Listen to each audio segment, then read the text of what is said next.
नमस्कार दोस्तों, आज फिर से हम सोल्यूशन लेकर आए हैं। डॉक्टर के सिन्हा क्लास 9 का मैथ त्रिभुज की सर्वांक क्षमता एक्सरसाइज आपका 9.1 है। इसमें हम पूरा आपको 9 का पूरा सिलेबस प्ले लिस्ट बना करके फुल सोल्यूशन ऑल क्वेश्चन के साथ आपको वीडियो पर फ्री ऑफ कॉस्ट अवेलेबल करा देंगे, जो यूट्यूब के इतिहास में ऐसा पहला करने वाला मैथ वाला 4.0 होगा। फुल सोल्यूशन विदाउट कोई पेमेंट का। और चलिए हम आते हैं क्वेश्चन नंबर तीसरा का पहला। इसमें आपका नंबर ऑफ क्वेश्चन 9 है। पहला क्वेश्चन कर रहा है, इसके लिए मुझे थोड़ा सा बुक लेना पड़ता है। बुक इसलिए लिए हैं क्योंकि मेरे पास डिजिटल बोर्ड नहीं है, और डिजिटल बोर्ड नहीं होने के कारण हमें सीट नहीं आराम से मिल पाता है, और सीट बनाने में डिजिटल बोर्ड आसान होता है। तो हम चाहते हैं कि आपको हम किताब से जल्दी सोल्यूशन करवा दें, और लगभग 20% ही जो टीचर हैं ऑफलाइन या ऑनलाइन में 9 का सिलेबस खत्म करते हैं। चलिए पहला क्वेश्चन आइए कह रहा है। क्वेश्चन नंबर जो पहला आपका है कि यदि समद्विबाहु त्रिभुज के आधार का कोण, ऐसा त्रिभुज है समद्विबाहु। समद्विबाहु वो ऐसा त्रिभुज जिसकी दो भुजाएं बराबर, मानते हैं ए बी और ए सी दो भुजा बराबर है, इसका आधार का कोण है x और y। तो कह रहा है इन दोनों में संबंध क्या होगा। एक बात आपको पता होना चाहिए बउआ मेरे, कि समान भुजा के सामने ये वाला भुजा समान है, तो एक का सामने जो कोण होगा जे, ये भुजा के सामने जो कोण होगा जो, यानी कोण एक से बराबर आपका कोण भाई, यानी दोनों कोण आपस में क्या हो जाएगा, बराबर होगा। दोनों कोण आपस में क्या होगा, बराबर होगा। फिर दूसरा कह रहा है यदि किसी त्रिभुज के शीर्ष कोण की आधार रेखा पर आधार लंब हो, रेखा आधार पर लंब हो तो किस प्रकार का त्रिभुज होगा। दूसरा क्वेश्चन कह रहा है बउआ मेरे कि कोई त्रिभुज है, इसका शीर्ष लंब इस पे क्या है, इस आधार का क्या है, लंब है।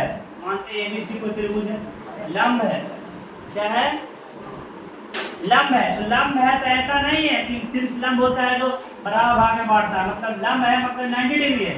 मानते एडी कोई लंब है, तो इसमें तो कहीं कोई चर्चा नहीं कर रहा है कि ए बी ए सी या बी सी को बराबर है, ऐसा कोई बातें नहीं है। इसका मतलब कहीं ना कहीं जो त्रिभुज आपका हो जाएगा समद्विबाहु हो जाएगा, क्योंकि अगर यहाँ पे लंब है तो लंब वाला कंडीशन जो है, लंब वाला जो कंडीशन है, लंब केवल और केवल जब दो भुजाएं आपस में बराबर होगा, ये दोनों भुजा बराबर होगा तभी लंब होगा, और लंब होगा दो भुजा बराबर है, अगर दो भुजा बराबर है इसका मतलब त्रिभुज होगा समद्विबाहु होगा। अगला आते हैं क्वेश्चन नंबर 3। क्वेश्चन नंबर 3 कह रहा है कि इस त्रिभुज की एक भुजा की माध्यिका उस भुजा पर लंब है। फिर वही बात कर रहा है, माध्यिका लंब है ए बी सी। अभी माध्यिका है, माध्यिका का काम आप लोग जानवे करते हैं, बहुत बार आपको बता दिए गए हैं कि माध्यिका है जो बराबर भाग में आपको बांटता है, तो माध्यिका है जो लंब है। अभी बताएं, लंब भी है और माध्यिका भी है, तो लंब भी है माध्यिका भी है, तो जब भी माध्यिका होगा तो बराबर भाग में बांटेगा। ये वाला भुजा बीसी ऑल ओवर भुजा एडी जो लंब या माध्यिका जो भी बोलिए, इसमें लंब और माध्यिका सेम दिया हुआ है। ये लंब कब कंडीशन एप्लीकेबल हो सकता है, ये एप्लीकेबल हो सकता है, लंब होता है उसी समय जिस समय आपकी दो भुजाएं ए बी और ए सी बराबर होगा, यानी ये भी जो आपका त्रिभुज हो जाएगा समद्विबाहु। समद्विबाहु। क्वेश्चन नंबर 4 की बात करते हैं। क्वेश्चन नंबर 4 कह रहा है किसी त्रिभुज की दो माध्यिकाएं संबंधित शीर्ष कोण को समद्विभाजित करती है। क्वेश्चन नंबर 4 कह रहा है कि कोई त्रिभुज है, एक त्रिभुज है, इसके दो को माध्यिका, एक माध्यिका हम ले रहे हैं यहाँ से यहाँ, एक माध्यिका ले रहे हैं यहाँ से यहाँ। माध्यिका का काम होता है बराबर भाग में बांटना, इसको ही बराबर भाग में बांट रहा है। ये माध्यिका आपका है, इसका नाम हम लेते हैं ए बी सी, इसका नाम लेते हैं डी, इसका नाम लेते हैं हम ए। अब क्या करा, ये दोनों जो माध्यिका है, दोनों माध्यिका है शीर्ष कोण का जो समद्विभाजित करती है वो किस प्रकार करती है, दोनों माध्यिकाएं संबंधित। अब बताइए, दोनों माध्यिका जो बराबर भाग में बांट रहा है, माने इसको और इसको, यहाँ और यहाँ पूरा ए बी और पूरा ए सी को बांट रहा है, तो कहीं न कहीं अगर ये बांट रहा है तो दोनों बराबर होगा। अगर ये दोनों बराबर है तो इसका भी सामने वाला कोण बराबर हो जाएगा। इस हिसाब से अगर एक कोण बराबर हो जाएगा और ये दोनों माध्यिका को भी अलग अलग माध्यिका जो बांट रहा है, तो कहीं न कहीं ऑल ओवर जो बात करेंगे एबीसी के, वो तीनों भुजाएं आपस में बराबर हो जाएगा। तो एक कंडीशन हमें समबाहु में ही मिल सकता है। क्वेश्चन नंबर बात करते हैं 5 का रहा है इस त्रिभुज की शीर्ष लंब आधार को समविभाजित करता है। लो शीर्ष लंब है, शीर्ष लंब की वही बात कर दी आपसे, शीर्ष लंब ये वाला आधार को समविभाजित कर रहा है ए बी सी डी, इसको समविभाजित कर रहा है मतलब अलग अलग बांट रहा है। तो बताएं जब लंब होगा तो बस दो भुजा बराबर हो जाएगा, समद्विबाहु, समद्विबाहु। अगला चर्चा करते हैं क्वेश्चन नंबर 6 कह रहा है यदि त्रिभुज की दो माध्यिकाएं बराबर हो, फिर कह रहा है दो माध्यिका बराबर हो, माध्यिका दो बराबर हो, एक माध्यिका आपका ए है और एक माध्यिका आपका ए है, A B C D A, दो माध्यिका बराबर तो दो भुजा बराबर, तो दो भुजा बराबर तो समद्विबाहु, समद्विबाहु त्रिभुज। क्वेश्चन नंबर आइए 7, क्वेश्चन नंबर 7 का रहा है इस त्रिभुज के दो शीर्ष लंब बराबर हो, दो को शीर्ष लंब बराबर है। अब एक को त्रिभुज एबीसी, इसका शीर्ष लंब, शीर्ष लंब इसका नाम लेते हैं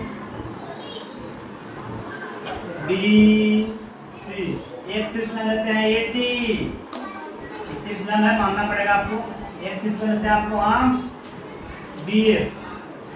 अब ऐसा शीर्ष लंब है जब दो शीर्ष लंब बराबर है, जाहिर सी बात है दो भुजाएं बराबर यानी समद्विबाहु बनेगा।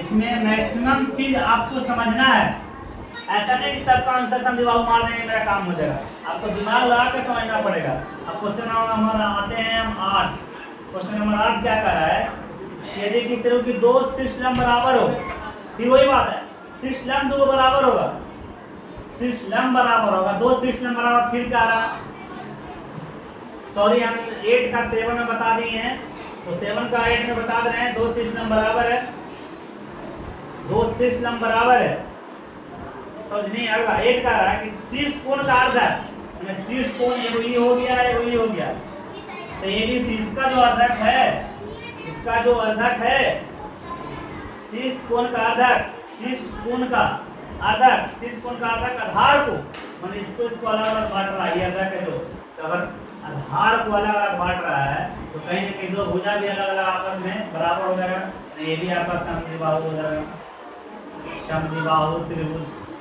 अब हम चर्चा करते हैं क्वेश्चन नंबर 9, क्वेश्चन नंबर 9 का रहा है कि एबीसी किस प्रकार का त्रिभुज होगा, फिर वही बात कर रहा है, बार बार बोलते हैं कॉन्सेप्ट लगाइए आगे हो जाइए।